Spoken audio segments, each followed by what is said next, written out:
Welcome to my channel friends. তো চলো শুরু করি আজকের মার্কেট দিয়ে। সিচুয়েশন তোমার সামনে, তুমি যদি লক্ষ্য করো দেখতে পাবে নিফটি আজ 27 পয়েন্ট উপরে গেছে, মানে 0.11% উপরে গেছে। নিফটি ব্যাংক কত পার্সেন্ট উপরে গেছে? নিফটি 0.41% উপরে গেছে, মানে 215 পয়েন্ট উপরে গেছে। নিফটি মিড 100 কত উপরে গেছে? 225 পয়েন্ট। নিফটি স্মল ক্যাপ উপরে গেছে 0.16%, মানে কি 31 পয়েন্ট। আজকে তুমি যদি লক্ষ্য করো দেখতে পাবে নিফটি ব্যাংক সব থেকে ভালো পারফর্ম করেছে। দেখবে যে রেট কাট, মানে ফেড যে রেট কাট করবে, ইন্টারেস্ট রেট মানে সুদের হার যে কমাবে, সেটা 18 তারিখ। এটা খুব ইম্পর্টেন্ট একটা ডেট। এই 18 তারিখ সিদ্ধান্ত নেবে যে ইন্টারেস্ট সুদের হার কত পার্সেন্ট কমাবে, ঠিক আছে? তো দেখো, এই রেট কাট আজ কত, 16 তারিখ। এই এই ডেটটা যত কাছে আসবে তত দেখবে, আর এইটা যত ভালো মানে সুদের হার কমাবে, দেখবে কি নিফটি ব্যাংক, যেটা এতদিন ধরে আন্ডার পারফর্ম করছিল, নিফটি ব্যাংক মানে ব্যাংকিং সেক্টর আর এনবিএফসি সেক্টর, মানে যেমন হাউজিং ফাইন্যান্স কোম্পানিগুলো, দেন বাজাজ ফাইন্যান্স, এরকম ফাইন্যান্স কোম্পানিগুলো যেগুলো এতদিন ধরে আন্ডার পারফর্ম করছিল, তারা দেখবে যত এই রেট কাটের নিউজটি কাছে আসবে তত এগুলো কি ভালো পারফর্ম করতে শুরু করবে। এবার আমরা যদি অ্যাডভান্স ভার্সেস ডিক্লাইন দেখতে চাই, তাহলে দেখতে পাবো আজ মার্কেটে 1154টা শেয়ার এমন ছিল যেটা নেগেটিভে ক্লোজ হয়েছে, আর 1240টা শেয়ার এমন ছিল যেটা পজিটিভে ক্লোজ হয়েছে। মানে কি 50-50 ছিল, মানে না ভালো না খারাপ, তাই না? এবার দেখো, আমরা যদি সেক্টর ওয়াইজ পারফরমেন্স দেখতে চাই, কোন সেক্টর কেমন পারফরমেন্স দিয়েছে আজকে, তাহলে দেখো নিফটি মিডিয়া সব থেকে উপরে ছিল। নিফটি এনার্জিতে আজ খুব এনার্জি ছিল, তার কারণ দেখেছো তোমরা, আদানি পাওয়ার, আদানি গ্রিন এনার্জিতে কেমন এনার্জি ছিল। আর যদি সব থেকে মেটাল, দেন পজিটিভ ছিল রিয়েলিটি পজিটিভ, ব্যাংক ছিল, ফিনান্সিয়াল সার্ভিসও ছিল। দেন সব থেকে খারাপ পারফর্ম কে করেছে? এফএমসিজি সেক্টর সব থেকে আজ খারাপ পারফর্ম করেছে। এফএমসিজি মানে কি? ফাস্ট মুভিং কনজিউমার গুড, মানে যেগুলো ভিবিএল এইসব শেয়ারগুলো আছে, সেইগুলো কি খারাপ পারফর্ম করেছে। দেন নিফটি আইটি, দেন ফার্মা খারাপ করেছে। একটা ওভারঅল তোমরা দেখতে পেলে মার্কেট। এবার দেখো, এই যে চার্টটা দেখছো, এটা হলো নিফটি ফিফটি চার্ট। দেখো সিম্পলি তোমরা এই চার্টটা দেখানোর মেনলি কারণ জানো, মানে তোমরা দেখেছো সেই 15,000 থেকে নিফটি যখন 15,000-এ ছিল, তখন থেকে শুনে আসছো যে কি Nifty over value, Nifty over value, Nifty এই কাল ক্র্যাশ করবে, নিফটি মার্কেট ক্র্যাশ হবে। আর আজকে দেখো নিফটি কোথায়? 25,000, তাই না? 25,000-এ নিফটি 25,500 ছুতে যাচ্ছে।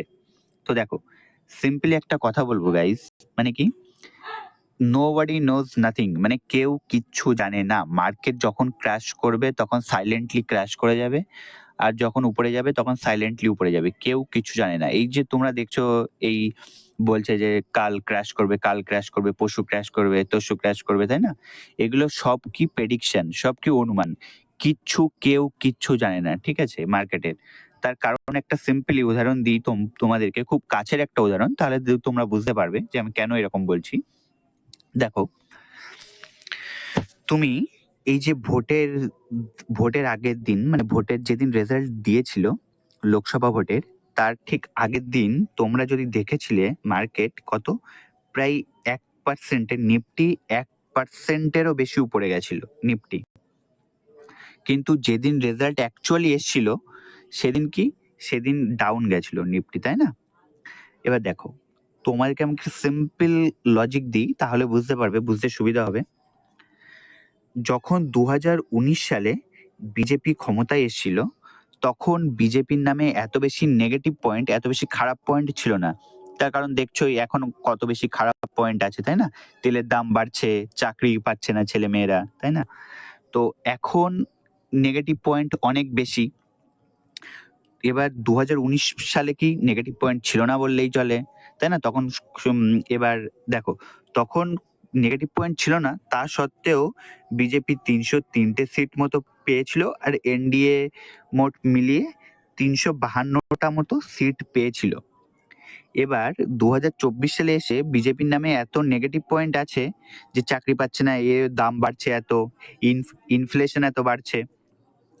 এই সত্ত্বেও বিজেপি এবার কি বলছিল যে বিজেপি এইবার 400রও উপরে সিট পাবে, তাই না? 400+টা সিট পাবে। এবার সেই কথা ভেবেই ইনভেস্টররা কি তার আগের দিন, ভোটের রেজাল্টের আগের দিন মার্কেটে এসে বাইং করেছে, সেই জন্যই না মার্কেট অত উপরে গেছে। তাহলে দেখো, সবাই যদি জানতো তাহলে না থোড়ি তারা করতো এরকম। আমি এই সেই সময় আমার এই ইউটিউব চ্যানেলটি চালু হয়নি, না হলে আমি আমার বন্ধুদেরকে বলেছিলাম যে তোরা আজ বাই করিস না, জাস্ট ওয়েট অ্যান্ড ওয়াচ, কাল টাইম পাবি। তার কারণ কি, গ্রাউন্ড যে রিয়েলিটি সেটা সম্পূর্ণ আলাদা ছিল, তাই না?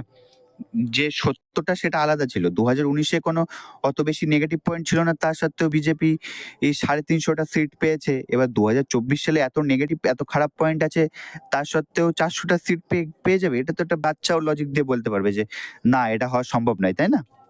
তো চলো আজকে আমরা দেখে নিই যে কোম্পানি বেসড কি কি নিউজ আছে।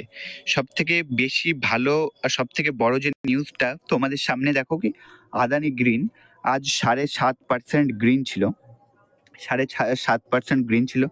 দেন আদানি পাওয়ারে আজ খুব পাওয়ার ছিল, কত পার্সেন্ট, 5.5% উপরে গেছে। তার কারণ কি? তার কারণ হচ্ছে এই নিউজটা তোমাদের সামনে।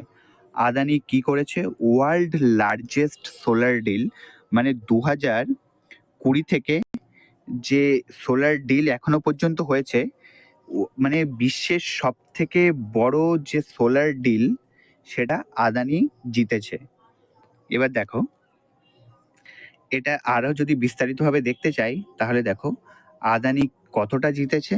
6,600 megawatt, 6,600 megawatt hybrid solar and thermal power মহারাষ্ট্রতে সাপ্লাই করবে। এবার দেখো এই বিডে, মানে এই যে বিডটা আদানি জিতেছে, সেই বিডে কে কে ছিল, টরেন্ট পাওয়ার ছিল, জেএসডব্লিউ এনার্জি ছিল। তা সত্ত্বেও জিতেছে কে? আদানি গ্রুপ এই বিডটা জিতেছে।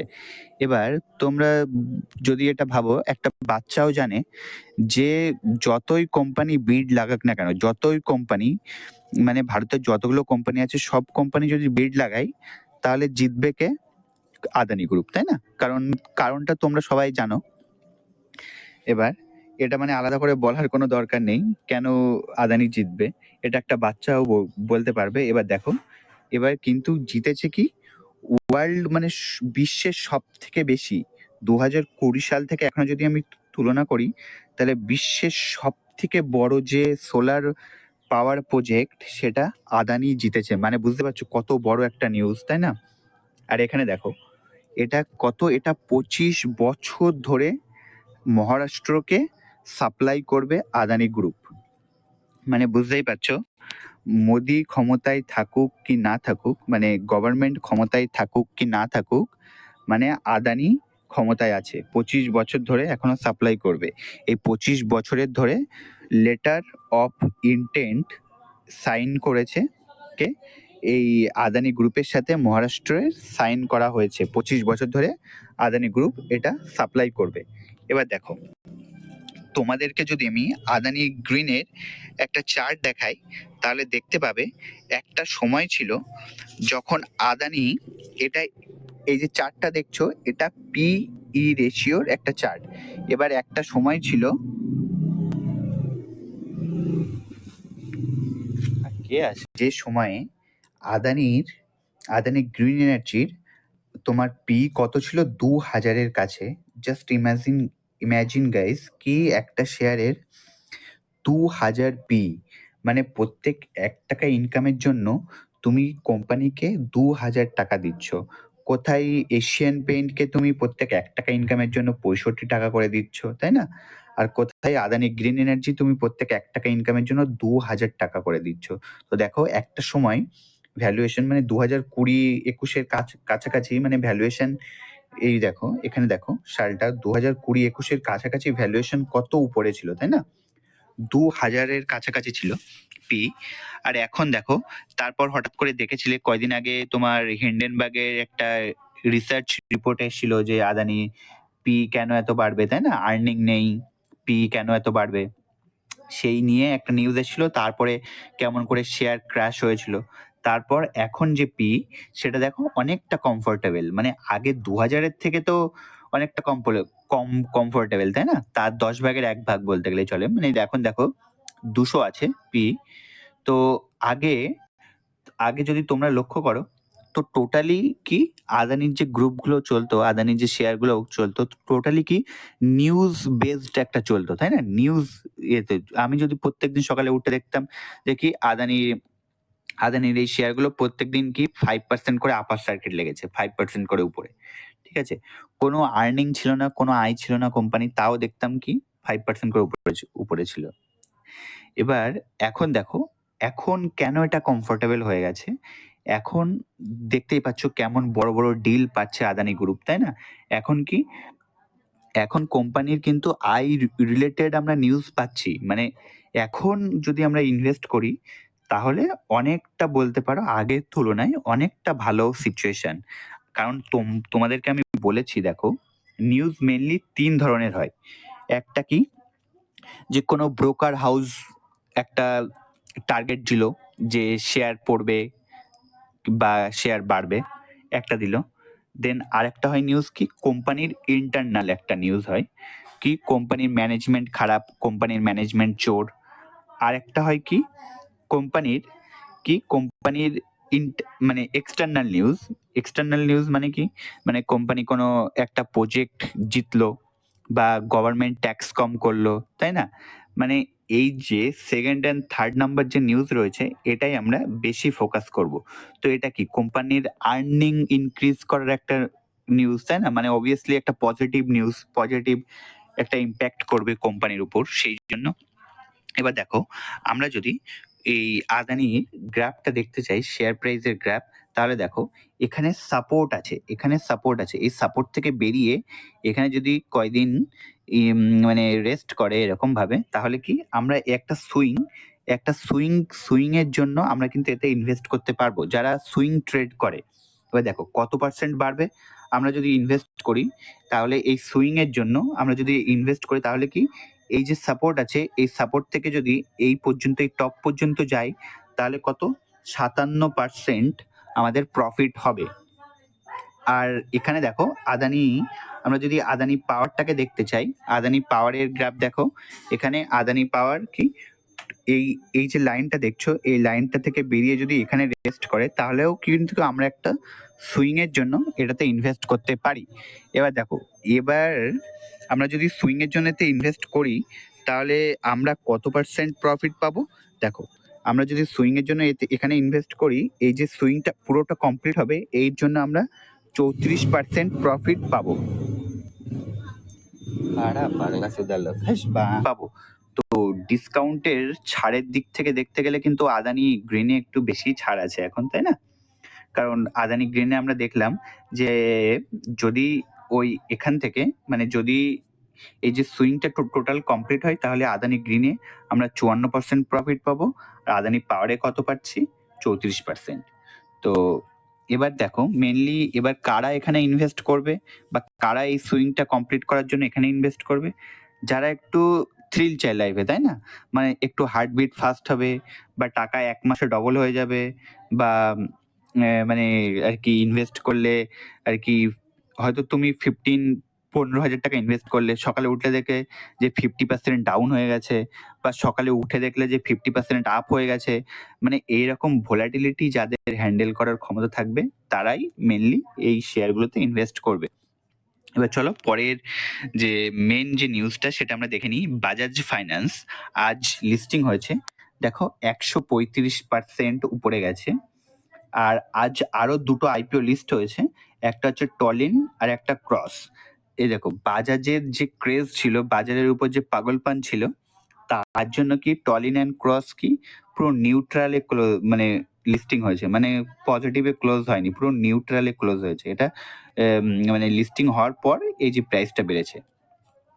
এবার দেখো, তোমরা যদি কালকে আমার ভিডিও দেখে থাকো, স্ট্র্যাটেজির ভিডিওটা বাজাজ হাউজিং ফাইন্যান্স নিয়ে কি করব, তাহলে তোমাদেরকে আমি একটা পরিষ্কার করে কথা বলেছিলাম যে বাজাজ ফাইন্যান্স মানে আমার মনে হচ্ছে বাজাজ ফাইন্যান্স লিস্ট হওয়ার পরে, বাজারে লিস্ট হওয়ার পরে কি শেয়ার বাড়বে। দেখো সেম টু সেম হয়েছে। বাজারে লিস্ট হওয়ার পরে, বাজারে লিস্ট হয়েছিল 114% কাছাকাছি, দেন বেড়ে কত হয়েছে 135% রিটার্ন দিয়েছে। 150-এর কাছে লিস্ট হয়েছিল, এখন ক্লোজ করেছে কত 165 টাকায়। আমি তোমাদেরকে এই পয়েন্টটা বলেছিলাম যে লিস্ট হওয়ার পরে বাড়তে পারে। এবার দেখো বাড়তে পারে সেটা একটা আলাদা বিষয়। এবার কি করব, দেখো বাই করব, সেল করব না হোল্ড করব। আমি কালকের ভিডিওতে এটাও বলেছিলাম, যারা বাই করতে চাও তারা সিম্পলি ওয়েট করতে হবে, তাই না? মানে এটা আমি হলে আমি কি করতাম, এটা কোনো কল নয়, সিম্পলি ওয়েট করতাম। যদি সেল করতে হতো, যদি টাকার দরকার হয়, in case you need the money, then sell it, okay. কারণ কি তোমার 50 মানে তোমার 100% একদিনে ডবল হয়ে গেছে, প্রফিট একদিনে মানে ডবলেরও বেশি হয়ে গেছে। তো if you need money then directly sell it, no other thinking, okay. And যদি তুমি হোল্ড করতে চাও, যদি তোমার টাকার দরকার না হয়, তাহলে কি হোল্ড করো সিম্পল। কারণ দেখো ভ্যালুয়েশন অত বেশি, মানে এখন পি কত 70 থেকে 75-এ গেছে পি। এই যে পিটা তোমরা দেখছো, এই পির জন্য কি শেয়ার অনেকদিন একই রেঞ্জে মুভমেন্ট করতে পারে। এবার যদি তুমি টাকা তোমার দরকার না হয়, তাহলে কি সিম্পলি হোল্ড করবে। এবার এটা তো আমি বলেছিলাম, এবার দেখো অ্যানালিস্ট কি বলছে। অ্যানালিস্টও সেই একই রকম বলছে। দেখো এই যে বাজাজ ফাইন্যান্সের যে মোমেন্টাম ছিল, এই মোমেন্টামটা কি আনলাইকলি টু সাস্টেইন। মানে কি, মানে এই যে মোমেন্টামটা ছিল এটা নাও থাকতে পারে। তার কারণ কি দিয়েছে দেখো। আর এখানে একটা দেখো কত ইন্টারেস্টিং একটা জিনিস, কি বাজাজ হাউজিং ফাইন্যান্সের ডিমান্ড কত ছিল 6,500 কোটি, আর সাবস্ক্রিপশন কত হয়েছে ওভার 3 লাখ করোড়। মানে কি যত টাকা মানে সাবস্ক্রিপশন হয়েছে, তো এত টাকা দিয়ে আর কি তুমি একটা ডিমার্টই কিনে নিতে পারবে, একটা কোম্পানি টোটাল, তাই না? দেখো এত ক্রেজ ছিল। এবার এখানে দেখো এই যে অশোক, দেখো আশুতোষ কে মিশ্রা, ইনি হেড হচ্ছে কি আশিকা ব্রোকিং স্টক ব্রোকিং লিমিটেডের ইনি হেড।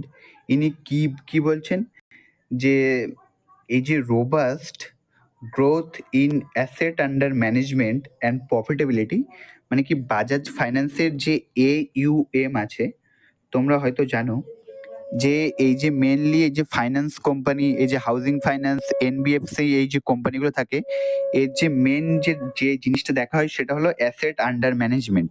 মানে কি কত টাকা সে ম্যানেজ করছে, তাই না? কত টাকা সে লোন হিসেবে দিচ্ছে। এবার যত বেশি টাকা লোন হিসেবে সে ডিস্ট্রিবিউট করবে, ভাগ করবে, তত বেশি না তার প্রফিট হবে। তো কি বাজাজ ফাইন্যান্সের আগে এটা সব থেকে বেশি ছিল কার, কি LICর। এখন সব থেকে বেশি হয়েছে কি বাজাজ হাউজিং ফাইন্যান্সের সব থেকে বেশি হয়েছে।